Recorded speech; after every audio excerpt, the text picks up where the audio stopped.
Dear friend and colleagues, this is my great honor to be here, attending important and enlightening conference, and also witnessing great launch of JCI.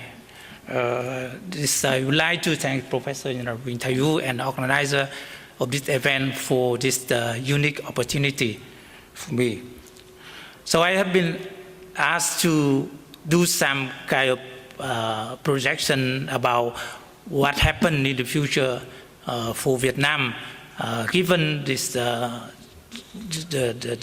world environment and the challenges that my country is facing. But during the lunch talk, today, you already know how good we, the economists, at the projection and forecast.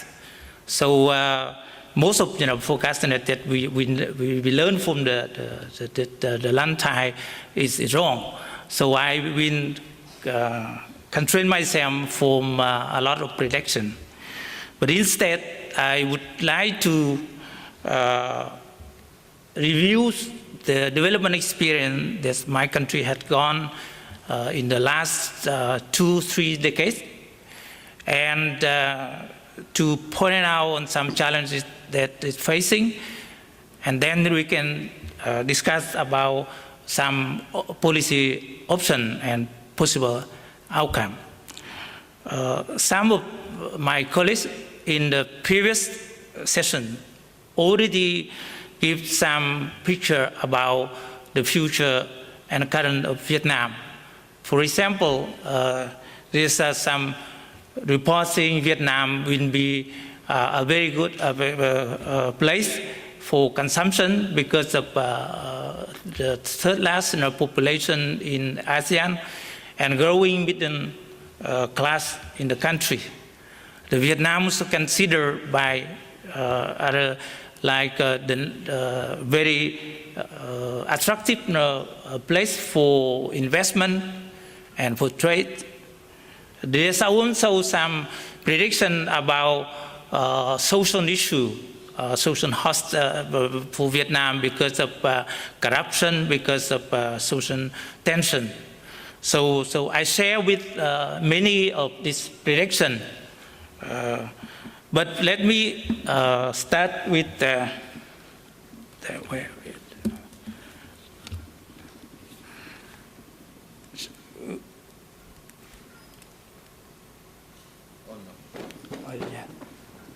Can you help me? You don't need to okay. Okay. Sorry, it's that to learn. So I think many of you know this. Like Vietnam is quite unique in ASEAN because you start to reform 3 decades ago, from central planning economy to the market economy, and being a member of ASEAN quite late, but this ASEAN membership helped Vietnam very much in overcoming international isolation and to integrate into the world economy.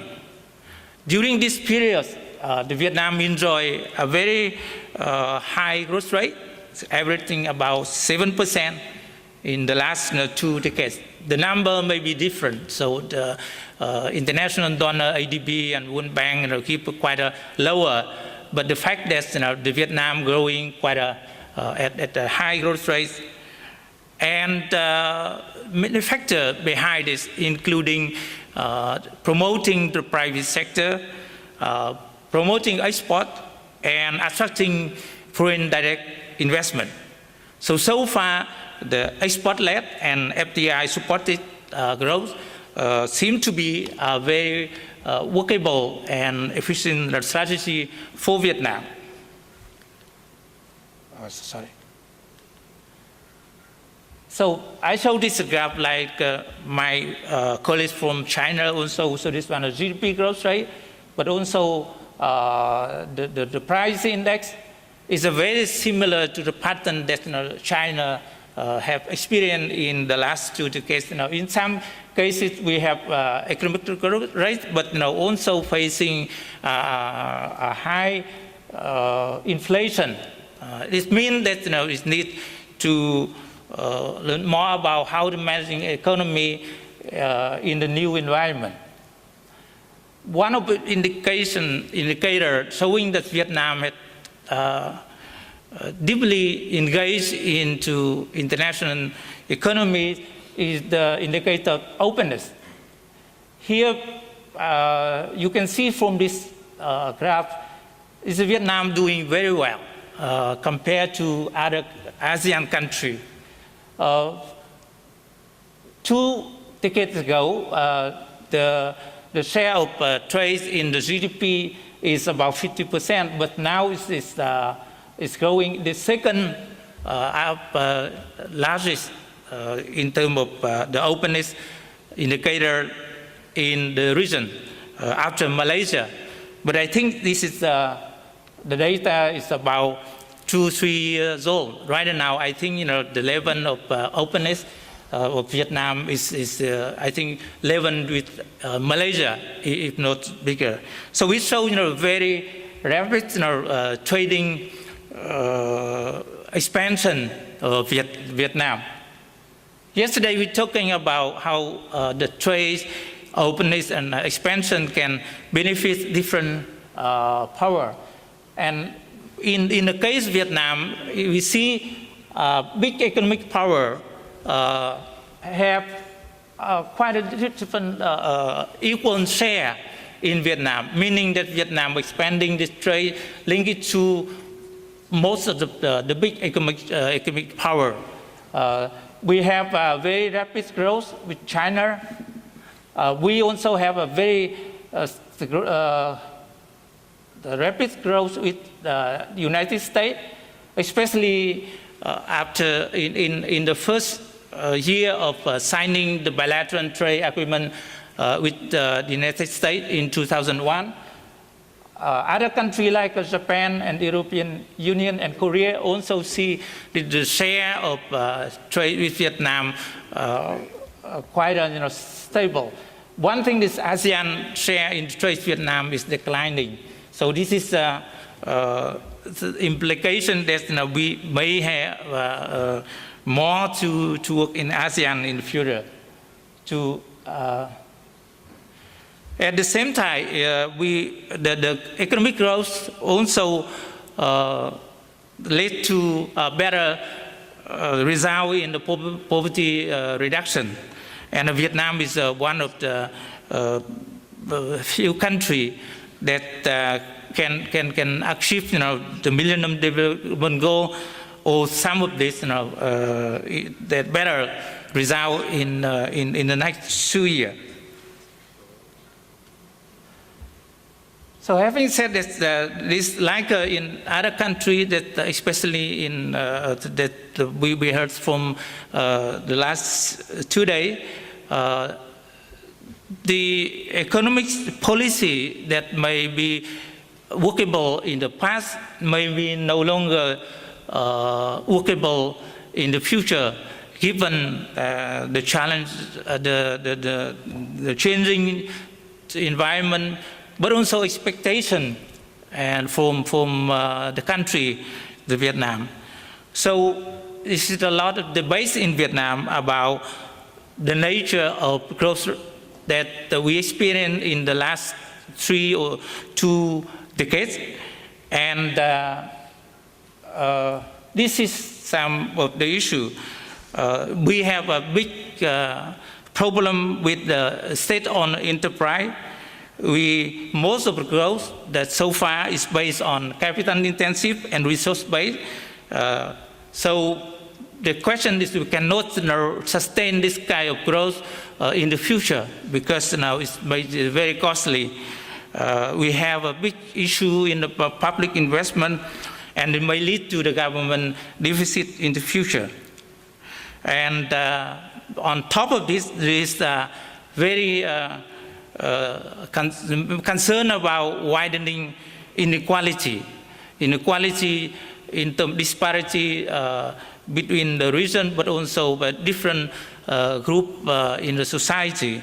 The number, maybe the statistics cannot show all this, cannot reveal the true picture of inequality. But when we observe, the daily life in Vietnam, this is a great concern about inequality in the country. Climate change, dealing with climate change is also a big issue in Vietnam, because Vietnam is listed as a country that's mostly affected by climate change. We have everything like a drought, rising sea level, flooding, and other disaster. And most importantly, most of the affected area is in underdeveloped, and it may lead to even more inequality the development country.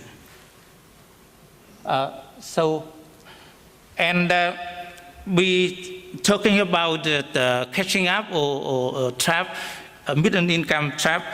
Here we have even Vietnam enjoys high growth rate in the last 2-3 decades, but it's still very in a low level of income per capita. Among the ASEAN countries, Vietnam is still on the bottom, together with Philippines. And you can see it's a long way for Vietnam to catch up. And it's a really long way to Vietnam to catch up. And we may facing, it's not about mid-income level trap, but the low middle income trap. So this is the question about the stagnation before we move on.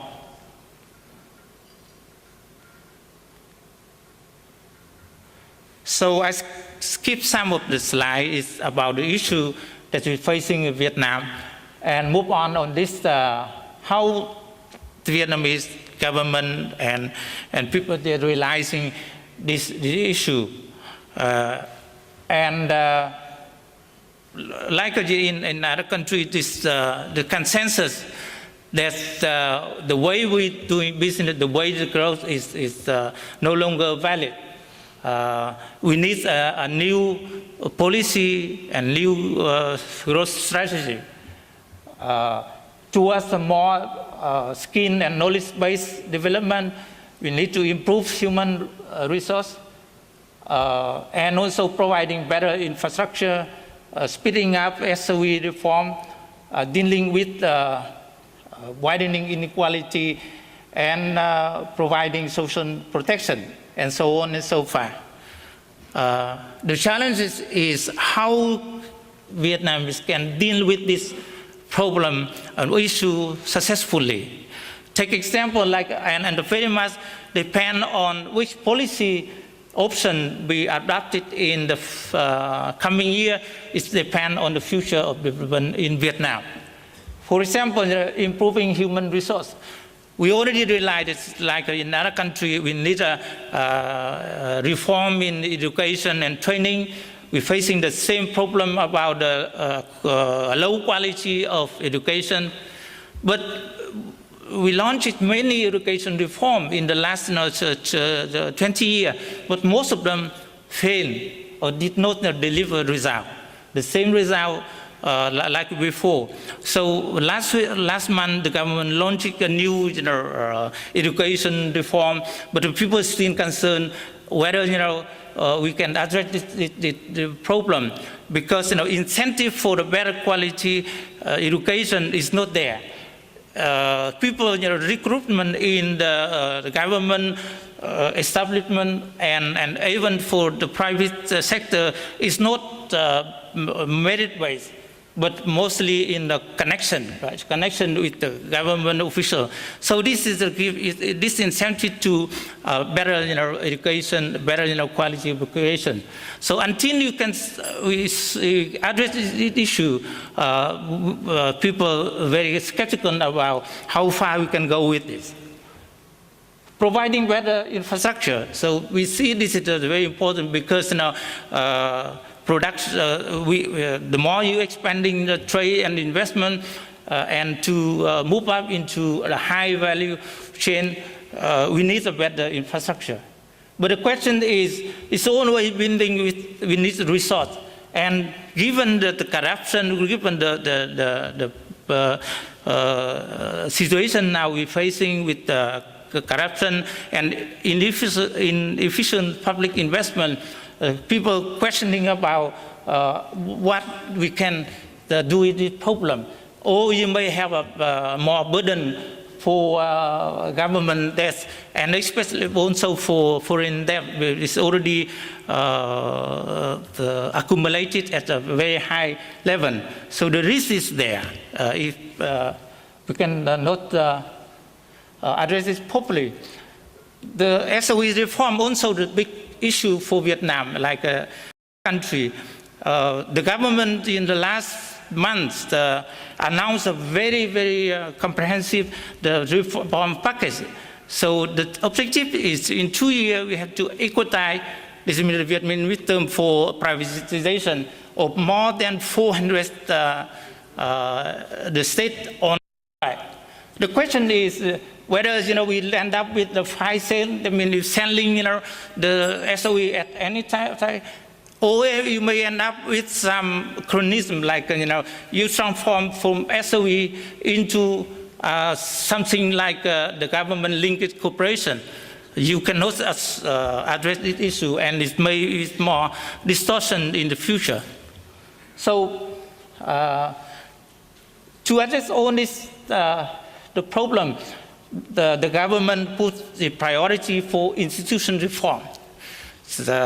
Institution reform in Vietnam can be understood by anything, from getting a better government, more efficient government, better the state economy to decentralization. So it's a very vague and ambiguous concept here, institution reform. And there is a lack of priority because you need to address the institution reform, you want to do everything at one time.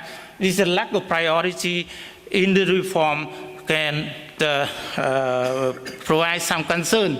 So in conclusion, the future of Vietnam depends very much on how the government to address this issue.